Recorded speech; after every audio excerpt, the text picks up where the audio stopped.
Hello అండి. ఈరోజు మనం టమాటా చట్నీని తయారు చేస్తున్నాం. టమాటా చట్నీని ఏ విధంగా తయారు చేస్తున్నా ఒకసారి చూడండి. ఫస్ట్ టమాటాలు తీసుకున్నామండి. టమాటాలు కొంచెం ఎక్కువనే తీసుకుంటాను నేను, ఎందుకంటే టమాటా చట్నీ దగ్గరకై కొంచెం అవుతుంది కాబట్టి. ఫస్ట్ టమాటాలు తీసుకున్నాం, ఆయిల్ వేసుకున్నాం. ఆయిల్ వేసుకున్న తర్వాత టమాటాలు చిన్న చిన్న ముక్కలు కట్ చేసుకొని వేసుకున్నాం. పసుపు, ఉప్పు వేసుకున్నాం. ఈ టమాటాలు కొంచెం నేను మెత్తగా ఇలా స్పూన్తో అనేస్తున్నాను, ఎందుకంటే తొందరగా మగ్గిపోతాయని. ఇవి బాగా మగ్గాలండి. 1 గంట సేపు బాగా మగ్గుతూనే ఈ టమాటా అనేది చాలా చాలా టేస్టీగా ఉంటుంది. లేకపోతే టమాటా అప్పుడప్పుడు కొంచెం దగ్గరకు వచ్చింది కదా అని చెప్పి మిక్సీలో వేస్తే ఏమవుతుందంటే టేస్ట్ అనేది అస్సలు ఉండదు.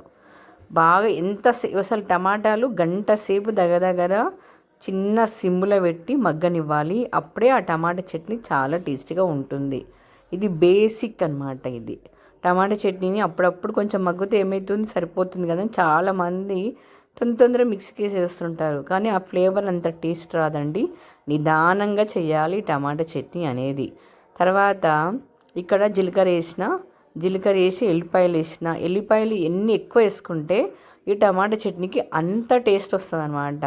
పచ్చి ఎల్లిపాయలు వేస్తే అంత టేస్ట్ ఉండదండి. మన టమాటాలు మగ్గుతున్నప్పుడే దాంట్లో కొన్ని ఎల్లిపాయలు వేయండి, చాలా చాలా బాగుంటుంది. ఇక్కడ నేను నువ్వులు వేసుకున్న, తెల్ల నువ్వులు కొంచెము లైట్గా ఫ్రై కావాలి. ఫ్రై అయిన తర్వాత ఫస్ట్ మిక్సీలోకి ఈ నువ్వులు వేసుకుంటున్నాను. 1 రవ్వ జారు పట్టేశాను. ఇప్పుడు కొంచెం వక్కలుగా ఉందన్నమాట. చిన్న జార్లు అయితే మంచిగా స్మూత్గా అయిపోతుంది అన్నమాట నువ్వులు. ఇప్పుడు నువ్వులు వేసిన తర్వాత ఈ టమాటాలు గుజ్జు కూడా దాంట్లో వేసేసి తగినంత కారం వేసుకొని ఉప్పు వేసుకోండి.